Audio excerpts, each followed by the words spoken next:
శ్రీ విఘ్నేశాయ నమః, శ్రీరామాయ నమః, శ్రీ హనుమతే నమః. కార్యసిద్ధిలో సమస్త కార్యములు సిద్ధించేటటువంటి మార్గాన్ని ఈనాటి వినాయక చవితి కార్యక్రమాల ద్వారా పొందుతాం.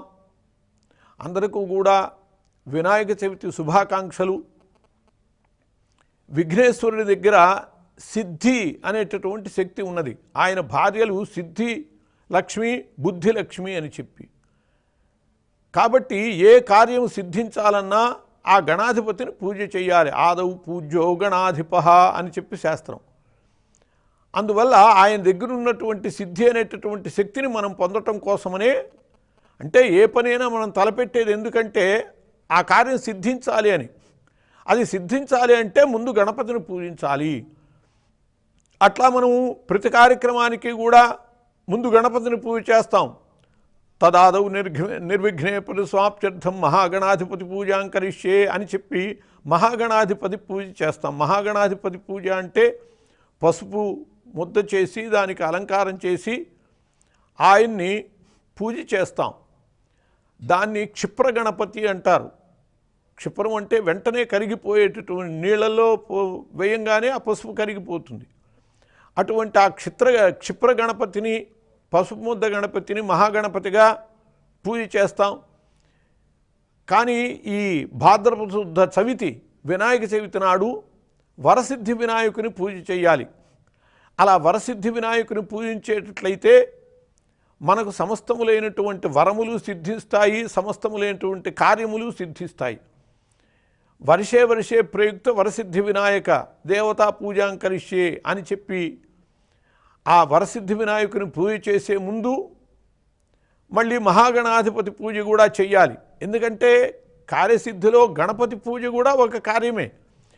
ఇది నిర్విఘ్నంగా సమాప్తి కావాలన్నా కూడా మహాగణాధిపతి పూజ చేయాలి. అలా మనము ఈ వరసిద్ధి వినాయక విగ్రహాన్ని మనం సిద్ధం చేసుకుని ఆ విగ్రహాన్ని కూడా మట్టి గణపతిని తయారు చేసుకోవాలి. ఎందువల్లంటే ఒక కల్పంలో పరమేశ్వరుడు గణపతిని తయారు చేశాడు. దేంతో తయారు చేశాడంటే మట్టితోనే తయారు చేశాడు. అలాగే మరో కల్పంలో పార్వతీదేవి గణపతిని తయారు చేసింది. దేంతో తయారు చేసింది అంటే మట్టితోనే తయారు చేసింది. అందువల్ల మట్టితోనే గణపతిని తయారు చేయాలి. మట్టిని నదిలోంచి తీసుకురావాలి.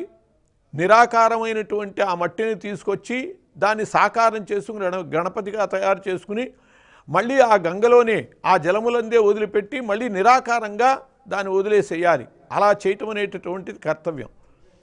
అలాగే ఈ రోజున ఏకవింశతి పత్రితో పూజ చేయాలి. పత్రి అంటే ఆకులు. ఆయన గజాననుడు. ఏనుగుకి పత్రములు ఇష్టం, ఆకులు తింటుంది.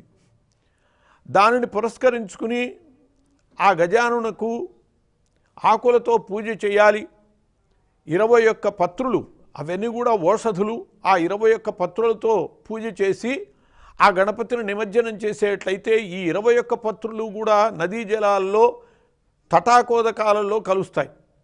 ఈ వర్ష ఋతువులో జలాలన్నీ కూడా కలుషితమై ఉంటాయి. అటువంటి కలుషిత జలాలు ఆ కాలుష్యాన్ని పోగొట్టుకోవాలి అంటే ఇటువంటి 21 పత్రులు చాలా శ్రేష్టమైనటువంటి ఓషధులు ఇవి. అవి కలపాలి. అంతేగాని అడ్డమైనటువంటివి చెత్త చెదారం అమ్మినటువంటివన్నీ తీసుకొచ్చి అవి గణపతికి వేయకూడదు. అలా పవిత్రమైనటువంటి ఆ మూలికలని వేయటము.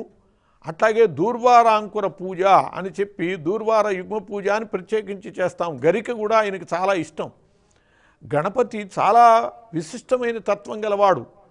ఈ సృష్టిలో ఏది పనికిరాంది లేదు అని చెప్పి ఆయన భావన. ఎలుకని వాహనం చేసుకున్నాడు అనింజుడు అని చెప్పి.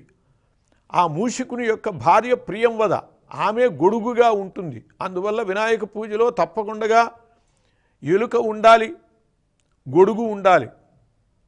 గరికతో పూజ చేయాలి. 21 పత్రులతో పూజ చేయాలి. ఆయనకి ఇష్టమైనటువంటివి మోదకములు.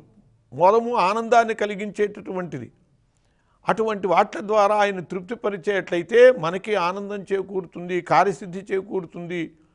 సంవత్సరం అంతా కూడా నిర్విఘ్నంగా మనం అన్ని కార్యక్రమాలు ఏ అపనిందలు లేకుండా పూర్తి చేసుకుంటాం. కాబట్టి అలా ఈరోజు వరసిద్ధి వినాయకుని పూజ చేయాలని చెప్పి పెద్దలు చెప్పారు. స్వస్తి.